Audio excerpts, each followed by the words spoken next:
பண்டார வேஷம் கொண்ட பழனியாண்டவா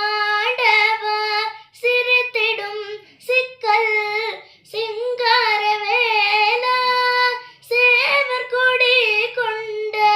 செந்தூர் சிவகுமாரா திருப்பரம் குன்றில் மனகோலம் கொண்ட திருத்தணிகையில் தனை தரிசனம் தந்த பழமுதிர்